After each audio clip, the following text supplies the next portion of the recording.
मिल जाएगी मंजिल यूं ही भटकते भटकते, गुमराह तो वो हैं जो घर से निकले ही नहीं। जय हिंद साथियों, स्वागत है आपका मेरे एक और वीडियो में। आज बात करेंगे चैप्टर एपी, क्लास 10th का एपी चैप्टर अर्थमेटिक प्रोग्रेशन, जिसे हिंदी में समांतर श्रेणी के नाम से भी जाना जाता है। यूपी बोर्ड वाले बच्चे अगर मेरी वीडियो को देख रहे हैं तो हिंदी में, जो हिंदी मीडियम से बच्चे पढ़ रहे हैं, तो इसे समांतर श्रेणी के नाम से जाना जाता है। चैप्टर हमारा चैप्टर नंबर 5 एपी। क्या होती है एपी? एक ऐसी सीरीज जिसका डिफरेंस सेम होता है, वो एपी कहलाती है। जैसे कि मान के चलिए यहाँ हमने 1, 3, 5, 7 ऐसे राइट कर दिया, तो इसमें हम देखेंगे क्या इसका डिफरेंस सेम है।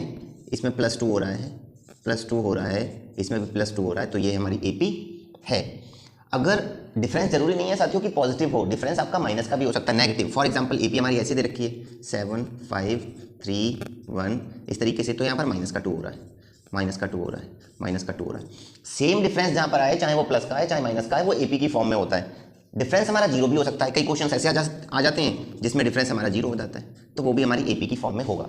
जो एपी की जनरल फॉर्म होती है वो होती है students A, A+D, A+2D, A+3D, इस फॉर्मेट में होता है।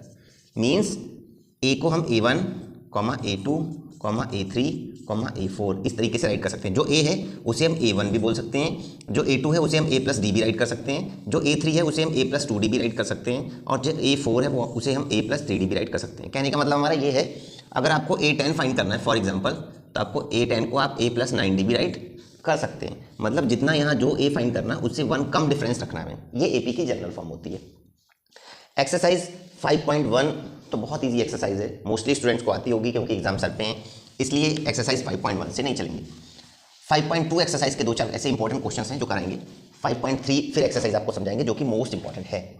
एनसीईआरटी में एपी का एक फॉर्मूला होता है। अगर हमें एपी का कोई टर्म फाइंड करना है तो फॉर्मूला होता है हमारे पास an = a+n-1d। ये इसका एपी का टर्म फाइंड करने का फॉर्मूला होता है।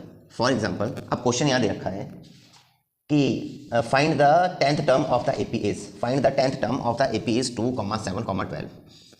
10th term of AP is 2, 7, 12 means इस एपी का हमें 10th टर्म फाइंड करना है साथियों। 10th टर्म अब हमें चाहिए क्या क्या, हमें an भी चाहिए, an फाइंड करना है यहाँ पर, तो a भी चाहिए, n भी चाहिए, d भी चाहिए। a क्या होता है, जो फर्स्ट टर्म होता है वो हमारा a होता है। a कितना आ गया यहाँ पर, 2 आ गया। जो सेकंड टर्म में से फर्स्ट टर्म को माइनस करते हैं, मीन्स d निकालने के लिए हमें a2 - a1 करना होता है। 7 - 2 हो जाएगा, तो डिफरेंस हमारा हो जाएगा 5। n जितने टर्म की बात करते, वो कह रहा ना इस एपी का 10th टर्म क्या होगा, मतलब इस एपी का 10वां पद क्या होगा, 10th वाला टर्म जो है वो क्या होगा। तो n हमारा 10 है, हमें फाइंड करना है a10। फॉर्मूला पुट कर लेंगे फ्रेंड्स, a10 = a+9d। अभी हमने बताया था अगर आपको a10 निकालना है तो आप इस वाले फॉर्मूले से भी राइट कर सकते हैं, a+9d, क्योंकि a भी हमारे पास गिवन है और d भी हमारे पास गिवन है। a कितना था हमारे पास 2, 9 का 9 रहेगा, d कितना था हमारे पास 5, 2 + 9 5 = 45, इन दोनों को ऐड करेंगे तो कितना आ गया, 47 आ गया। मीन्स इस एपी का जो 10th टर्म होगा वो कितना होगा, 47 होगा। इस टाइप के क्वेश्चन भी आते हैं। और एक क्वेश्चन और दे रखा है कि डिटरमाइन द एपी, मतलब उस एपी को बताओ, determine the AP whose 3rd term is इतना एंड 7th टर्म इज इतना। Determine the AP whose 3rd term is 5 and 7th term is 9। Means जिसका 3rd टर्म जो होगा फ्रेंड्स वो दे रखा है 5, और जिसका 7th टर्म जो दे रखा है वो दे रखा है 9। इस एपी को हमें बताना है। मीन्स फर्स्ट टर्म क्या होगा, a1, a2, a3, 4 इस तरीके से क्वेश्चन निकाल के बताना है। a3 को हम ऐसे राइट कर सकते हैं क्या, a+2d, आप बोलो हाँ कर सकते हैं। a7 को हम ऐसे राइट कर सकते हैं क्या, a+6d, हाँ बिल्कुल कर सकते हैं, क्योंकि जस्ट अभी समझाया है। दोनों को इक्वेशन फर्स्ट और इक्वेशन सेकंड बना लेंगे। आपने अगर 3rd चैप्टर समझा होगा तो उसमें एलिमिनेशन मेथड है, यहाँ भी a और यहाँ भी a, दोनों में सेम वेरिएबल हो रहा है, तो इसे अगर सब्ट्रैक्ट करेंगे तो ये कैंसिल हो जाएगा। हम यहाँ सब्ट्रैक्ट करेंगे, subtract equation first and equation second, first and equation second. Equation first को चाहे इक्वेशन सेकंड से सब्ट्रैक्ट कर लो, चाहे सेकंड को फर्स्ट से सब्ट्रैक्ट कर लो, आंसर एक ही आने वाला है। a+2d = 5, a+6d = -9 only. अब हम जैसे ही सब्ट्रैक्ट करते हैं तो इसके नीचे वाले साइन बदले जाते हैं। मैं अपनी हर वीडियो में बताता हूँ कि हम सब्ट्रैक्ट करते हैं तो नीचे वाले साइन बदले जाते हैं सबके। ये -a- का a+ का खत्म हो गया, 6d - का 2d+ का तो - का 4d बचा, 9 - का 5+ का तो - का 4 बचा, माइनस से माइनस कैंसिल, 4d = 4, 4 बन जा 4, तो d हमारा कितना आ गया, 1 आ गया। अब आप डी को किसी एक इक्वेशन में रख करके ए की वैल्यू फाइंड कर सकते हैं। मान लो हमने डी को इक्वेशन फर्स्ट में रख दिया, आप चाहे सेकंड में भी रखते, कोई दिक्कत नहीं है। Putting D in equation first, क्या हमारे पास a plus two, sorry value रख देंगे हम सीधा सीधा। a कितना था हमारे पास मालूम नहीं, a ही फाइंड करना है। a plus two multiply by 1 is equal 5, a plus two is equal 5, a जो हो जाएगा हमारा 3 आ जाएगा स्टूडेंट्स। कितना आ जाएगा 3, क्योंकि ये 2 जैसे ही प्लस का उधर जाएगा तो माइनस का हो जाएगा। अब हमारे पास a भी दे रखा है, d भी दे रखा है। अब चाहो a p का कोई भी टर्म निकाल लो, हमें a p बतानी है तो फर्स्ट टर्म हमें मिल गया, सेकंड थर्ड फोर्थ फिफ्थ ऐसे टर्म निकालने। a2 निकालेंगे, a plus D means 3 plus 1 जो a2 हो जाएगा हमारा 4 हो जाएगा। a3 हमारे पास ऑलरेडी गिवन है, a3 हमारे पास दे रखा 5, पहले दे रखा a3, तो ap हमारी क्या हो जाएगी, ap is equal 3, 4, 5 dash dash etcetera. इस टाइप के भी क्वेश्चंस आएंगे जिसमें आपके कोई बीच के टर्म्स दे रखे होंगे और AP पूछ रहा होगा। और मोस्ट इंपॉर्टेंट क्वेश्चन एक कह रखा, how many 2 digits number are divisible by 3। 2 digits के ऐसे कितने नंबर हैं जो 3 से डिविजिबल हैं।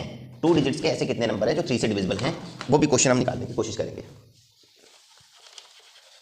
2 डिजिट के कितने नंबर हैं जो 3 से डिविजिबल हैं। तो 2 डिजिट के नंबर स्टार्ट कहाँ से हो जाते हैं, 2 डिजिट के नंबर हमारे 10 से स्टार्ट होकर के और 99 तक फिनिश होते हैं। हमें इनके बीच के नंबर बताने हैं। आप लोग क्या करेंगे, आप लोग फटाफट कॉपी खोलेंगे और क्वेश्चन नंबर्स लिखने लग जाएंगे, लेकिन ऐसे कब तक काउंट करोगे, फॉर्मूला क्या है। 2 डिजिट के नंबर क्वेश्चन आप बुक खोल के करेंगे, एक पैटर्न बता रहे हैं आपको एग्जाम में आने का। मंडे से आपके सैम्पल पेपर स्टार्ट हो जाएंगे मैथ्स के। रेगुलर आपको सैम्पल पेपर कराया जाएगा, जो भी क्यूरीज होंगी आपकी क्लियर करवाई जाएंगे, इसलिए किसी भी वीडियो को मिस ना करें और वीडियो को पूरी देखा करें, अपने फ्रेंड के साथ शेयर करा करें। देखिए क्वेश्चन क्या कह रहा है, how many 2 digit number are divisible by 3, मतलब 2 डिजिट के ऐसे कितने नंबर हैं जो 3 से डिविजिबल हैं। तो 2 डिजिट के नंबर अगर हम बात करेंगे 10 से स्टार्ट होकर के 99 तक फिनिश होते हैं, तो 10 तो हमारा 3 से डिविजिबल है नहीं। कौन सा नंबर 3 से डिविजिबल है, 12, मतलब जो पहला नंबर हमारा हो जाएगा वो कौन सा डिविजिबल होगा, 12। और ये 99 ऑलरेडी हमारा 3 से डिविजिबल है, तो an जो हमारा हो जाएगा वो 99 हो जाएगा। a हमारा 12 हो गया और an जो हो गया 99 हो गया। डिविजिबिलिटी की किससे बात कर रहा था, डिविजिबिलिटी की बात कर रहा था 3 से, तो d हमारा कितना हो जाएगा 3। d फॉर डिविजिबिलिटी नहीं, मतलब जिससे डिविजिबिलिटी की या जिसके मल्टीपल की बात करते वो हमारा डिफरेंस आ जाता निकल करके। फॉर्मूला लगाएंगे, n हमें फाइंड करना है यहाँ पर, मतलब कितने टर्म्स है ना, टर्म्स अगर हमें फाइंड करने की बात कर देगा तो हमें n फाइंड करना है। देखिए कैसे, an is equal a plus n minus 1, d का d लगाएंगे। a जो है हमारा an जो है वो 99 है, a कितना हमारे पास 12 है, प्लस n हमें नहीं मालूम -1, डिफरेंस हमारा कितना आ गया 3। ये 12 जैसे ही यहाँ लेकर के आएंगे माइनस के हो जाएंगे और 3 जैसे ही लेकर के आएंगे अपॉन में डिवाइड में आ जाएगा। 99 minus 12 upon 3 is equal n-1। 99 में से 12 घटा दिया तो कितना बचेगा, 9 में से 2 गया तो 7 बचा, 8 बचा अपॉन 3 इज इक्वल n-1। इसे डिवाइड कर देंगे, 2 जा 6, 9 जा 27, n-1 जो था वो हमारा 29 आ गया, तो n जो हमारा कितना आ जाएगा स्टूडेंट्स 30। मतलब 10 से लेकर के 99 तक के बीच के 30 ऐसे नंबर्स हैं जो 3 से डिविजिबल हैं। क्वेश्चन आपको समझ में आ रहे होंगे। Next question is important question है, कैसे आपको करना है वो भी आपको बता रहे हैं। नेक्स्ट क्वेश्चन किस तरीके से आ जाता है कि क्वेश्चन हमारा दे रखा होगा n की फॉर्म में, जो an हमारा दे रखा होगा वो ऑलरेडी गिवन होगा। जैसे कि एक्सरसाइज 5.2 का क्वेश्चन नंबर दे रखा है हमारे पास, क्वेश्चन नंबर दे रखा है which term of the AP, which term, check whether -150 is the term of the AP, check whether -150 of the term of the AP, क्या इस AP का -150 जो है इस AP का कोई भी टर्म है, मीन्स an जो हमारा हो जाएगा माइनस का 150 हो जाएगा। एक बात आप ध्यान से सुन लेना, जो हमारा n आता है ना फ्रेंड्स, ना तो वो अपॉन में आता है, ना ही वो माइनस में आता है और ना ही वो पॉइंट में आता है। n हमेशा होल नंबर में आएगा, 1 2 3 4 5 6 लाइक दैट।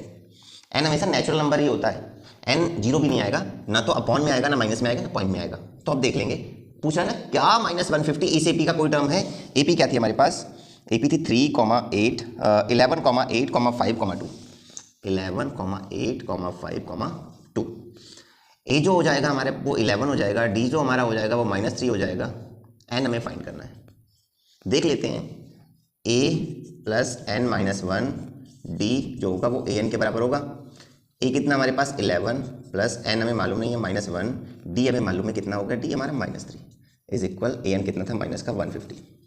जैसे ये 11 मान लेकर के जाएंगे तो माइनस के हो जाएंगे और 3 लेकर के जाएंगे तो डिवाइड के हो जाएंगे। n-1 is equal -150 -11 upon 3, n-1 is equal -164 upon -3, minus से माइनस कैंसिल हो गया, n-1 जो होगा हमारे पास, सॉरी अब n को यहाँ रहने दो अकेला, ये 1 वहाँ लेकर के चले जाओ, 161 प्लस अपॉन 3 प्लस 1, जब इसकी मल्टीप्लाई यहाँ हो जाएगी तो ये हो जाएगा हमारे पास 161 plus 3 upon 3 is equal 164 upon 3। अगर हम इसे पूरा पूरा डिवाइड देने की बात करेंगे तो होगा ही नहीं, 3 5 जा 15, 1 बच गया, 4 14 हो गया, 3 4 जा 12, फिर पॉइंट लग के आंसर आ रहा है। तो इसका मतलब -150 इस एपी का कोई भी टर्म नहीं है। आंसर क्या आ जाएगा? नो आ जाएगा आंसर। आशा करता हूँ क्वेश्चन आपको समझ में आता होगा। Exercise 5.2 NCERT class 10 CBSE board के लिए पूरी एक्सरसाइज में से इसके अलावा और कुछ भी नहीं आएगा। 5.3 एक्सरसाइज आपको कल समझाई जाएगी, 5.3 की वीडियो कल आएगी आपके पास, और संडे को आपको एक सैम्पल पेपर सॉल्व कराया जाएगा सुबह मॉर्निंग 8 o'clock से लेकर के 3 घंटे की वीडियो रहेगी, लगातार आप देखेंगे। और ज़्यादा से ज़्यादा अपने दोस्तों के साथ वीडियो शेयर किया कीजिए, और वीडियो कैसी लगी आपको ये जरूर कमेंट करके बताया कीजिए। Thank you all.